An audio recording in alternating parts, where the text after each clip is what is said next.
कहेगा इसके पास मशीनरी पड़ी है, मशीनरी पड़ी है ABC, और आप बता देंगे तो डेप्रिसिएशन रेट कितनी है, 15, 30, 30 और 10। तो पहला मैंने ब्लॉक बनाया प्लांट एंड मशीनरी, और इस पर रेट कितनी है मशीन की, 15%। और इसमें जो आपके पास मशीन पड़ी उसका नाम क्या है, A, उसका ओपनिंग वैल्यू कितना है, 4 लाख, ठीक है। फिर इसने कहा मशीन B और C, इस पर डेट रेट कितनी है, 30%। तो देखिए आप समझिए प्लांट एंड मशीनरी अलग अलग टाइप की होती है, और अलग अलग टाइप की प्लांट एंड मशीनरी पे अलग अलग रेट होती है, क्योंकि यहाँ पे B मशीन और C मशीन इन दोनों का जो नेचर है वो सेम है, दोनों मशीनरी है, और इनका रेट भी सेम है 30 और 30%। तो इसलिए मैं इन दोनों की वैल्यू को एक साथ लिख सकता हूँ, तो ये हो जाएगी टोटल 4 लाख रुपए की। इसके अलावा हमारे पास फर्नीचर भी है, तो फर्नीचर जो है उस पर इनकम टैक्स एक्ट के अकॉर्डिंग जो रेट डिसाइड कर रखी है वो है 10%।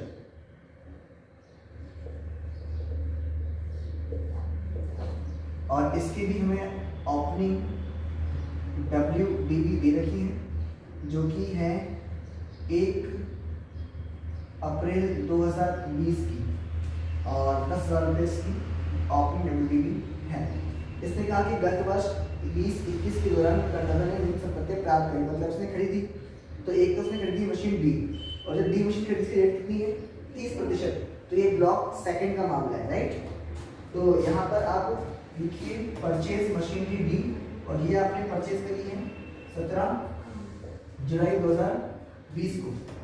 तो मशीनरी D की वैल्यू है 3 लाख रुपए। फिर इसने कहा जाता है फर्नीचर B, फर्नीचर का ब्लॉक जो है वो थर्ड ब्लॉक है, यहाँ आप ऐड करेंगे परचेज, ये फर्नीचर आपका B, और ये आपने खरीदा है 15,000 रुपये का, और ये खरीदा है आपने 20 सितंबर, हाँ 20 सितंबर 2020 के दिन। फिर इसने कहा गत वर्ष में एसएससी ने निम्न संपत्तियां बेची हैं, तो एक तो उसने मशीन A बेची, A मशीन कौन से ब्लॉक में थी, फर्स्ट ब्लॉक में, तो सेल्स करो मशीन A, और ये मशीन कितने बेची इसने, 3 लाख रुपए में। इसके अलावा उसने मशीन B बेची है, मशीन B जो थी हमारी सेकंड ब्लॉक में थी, तो वहां आप लेस कर दीजिए, 4 लाख रुपए में बेची। और फर्नीचर A आपने बेचा है, ये फर्नीचर A आपका थर्ड ब्लॉक में है, तो वहां जाकर के आप लेस कर दीजिए 30,000 रुपये, जितने में बेचा वो अमाउंट लेस कर दीजिए। फिर इसने कहा कि असेसमेंट ईयर 21-22 के लिए एसएससी को स्वीकृत खास राशि गणना कीजिए, 1 अप्रैल 2021 को स्वीकृत संपत्तियों के अभिगम मूल्य की भी गणना कीजिए, ठीक है। अभी मामला ये है, पहला ब्लॉक खरीदा कुछ नहीं, सिर्फ बेचा कितने का, 3 लाख का, तो ब्लॉक कितने का बचा हुआ है, 1 लाख रुपए का ब्लॉक बचा हुआ है। अब एक चीज ध्यान दीजिए, यहाँ पे ये आपके पास असेट थी A, उसका नाम क्या था A, और आपने बेची भी वही, तो कहने का मतलब है कि इस ब्लॉक में कोई असेट्स बची नहीं, जितने भी थी A की मशीन थी, हाँ A की मशीन थी और आपने A की बेच दी, तो भले यहाँ पे प्लांट का ब्लॉक का जो वैल्यू है वो आ तो रहा है 1 लाख, लेकिन असेट्स नहीं है, वास्तव में असेट्स नहीं है, तो यहाँ आप कोई डेप्रिसिएशन क्लेम नहीं कर पाओगे, क्योंकि डेप्रिसिएशन क्लेम करने के लिए आपके पास असेट्स का होना जरूरी है। यहाँ आपके पास A के सेट से आपने A की बेच दी, तो आपके पास असेट्स बची क्या, नहीं, तो आप डेप्रिसिएशन क्लेम करोगे किस पे, नहीं कर पाओगे। अब एक चीज ध्यान रखो, आप डेप्रिसिएशन क्लेम कब कर पाओगे, 2 कंडीशन, कब नहीं कर पाओगे, 2 कंडीशन में, एक तो जब असेट्स में कोई ब्लॉक में असेट्स ना बचे, और नंबर 2 आपके ब्लॉक की वैल्यू नेगेटिव हो जाए, तो आप डेप्रिसिएशन क्लेम नहीं कर पाओगे। पहली बात तो क्या, आपके पास असेट्स ना बचे, दूसरी बात ये है कि आपके असेट्स ब्लॉक की वैल्यू नेगेटिव हो जाए।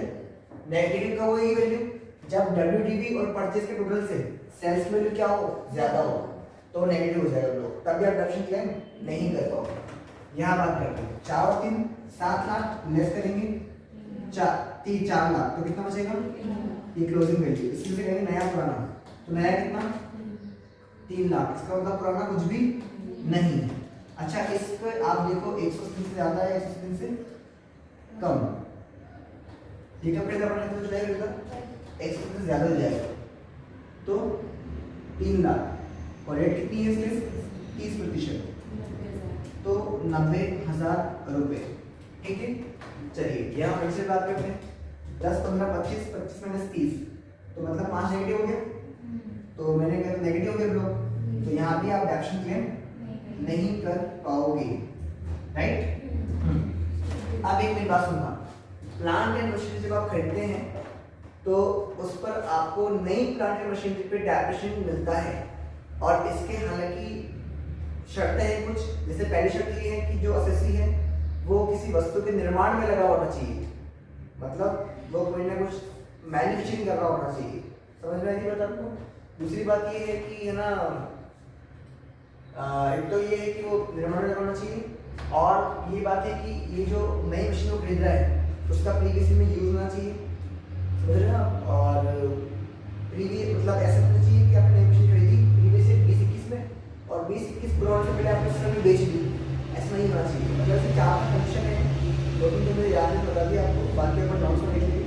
तो अभी हाल फिलहाल बात ये है कि यहाँ पर आपने प्लांट मशीन खरीदी नहीं, खरीदी है ये मान की, और बाकी जो शर्तें वो मान रहा हूँ कि मैं ना ये जो असेसी है वो मैन्युफैक्चरिंग में लगा हुआ है, ऐसा मैं मान रहा हूँ, और ये असेसी में बेची भी नहीं है, तो इसमें आपको एडिशनल डेप्रिसिएशन भी मिलेगा। एडिशनल डेप्रिसिएशन केवल प्लांट एंड मशीन में मिलता है, और केवल नई प्लांट एंड मशीन पर ही मिलता है, और एडिशनल डेप्रिसिएशन रेट कितनी होती है 20% होती है। अब इसमें भी सेम कैसे, अगर असेट से कम काम नहीं तो रेट हो जाएगी आधी हो जाएगी, लेकिन राइट नाउ ये असेट्स ये नहीं वाली और ये 100 से ज्यादा काम में है, तो आपको इस 3 लाख रुपए पर एडिशनल डेप्रिसिएशन देना पड़ेगा। कितना प्रतिशत 20%, मतलब कि 60,000 रुपए। तो अब इस पूरे क्वेश्चन में सिर्फ एक ही क्वेश्चन डेप्रिसिएशन आया है। अगर मैं बात करूं नॉर्मल डेप्रिसिएशन की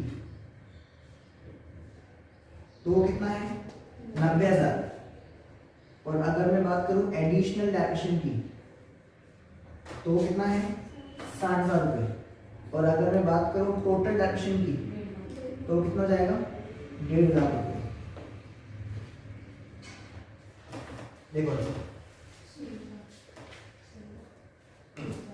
सिर्फ 1.5 लाख रुपए अतिरिक्त खास छूट सहित, ठीक है। अच्छा, 1 अप्रैल 2000, अच्छा इसने भी कहा था कि आप है ना डब्ल्यूडीवी भी निकाल के दीजिए, ओपनिंग डब्ल्यूडीवी। तो ओपनिंग डब्ल्यूडीवी कैसे है कि आपकी ये जो ब्लॉक पड़ जाएगा कितने का बचाएं 3 लाख का, इस 3 लाख पे डेप्रिसिएशन लग गया आपका 90,000 रुपए का, तो 2,10,000 रुपए आपकी हो जाएगी opening WDV. 2,10 sorry additional depreciation करें,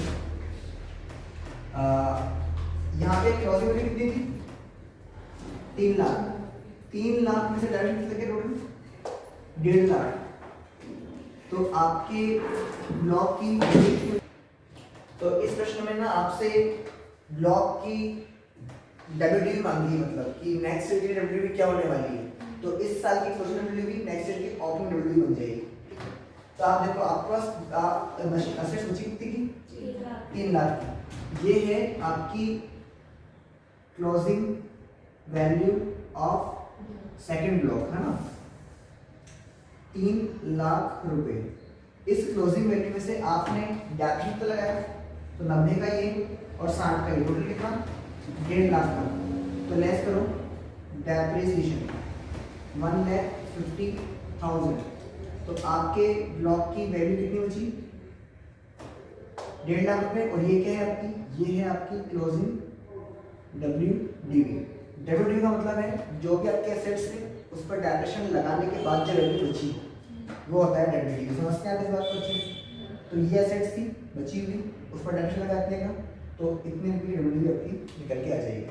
यही क्लोजिंग डब्ल्यूडीवी नेक्स्ट में हो जाएगी ओपन डब्ल्यूडीवी, और ब्लॉक में सबसे पहले जाएगी यहाँ, ठीक है। 2 खास बात ये है कि डेप्रिसिएशन आप क्लेम कर सकते हो 2 ही चीजें, एक तो आपके ब्लॉक में असेट्स होना जरूरी है, असेट्स नहीं है डेप्रिसिएशन नहीं मिलेगा, जो कि आप यहाँ समझ सकते हो। दूसरी बात ये है कि आपके असेट्स की वैल्यू पॉजिटिव होना जरूरी है, अगर नेगेटिव होगी तो डेप्रिसिएशन नहीं मिलेगा। अच्छा एक बात और है, आप समझिए यहाँ असेट्स कितने की थी 25,000 की, आपने बेची कितने में 30 में, तो यहाँ पर आपको 5 से नेगेटिव आया ना, ये है शॉर्ट टर्म कैपिटल गेन। ये क्या है शॉर्ट टर्म कैपिटल गेन। अगर आप किसी भी डेप्रिशिएबल एसेट्स मतलब ऐसे एसेट्स पे डेप्रिसिएशन लगता है उसे आप कटोस में बेचोगे तो या तो आपको उसमें शॉर्ट टर्म कैपिटल लॉस होगा या फिर आपको उसमें शॉर्ट टर्म कैपिटल गेन होगा। ये दो ही बातें हैं। ठीक है, चलिए इतना ही बातें।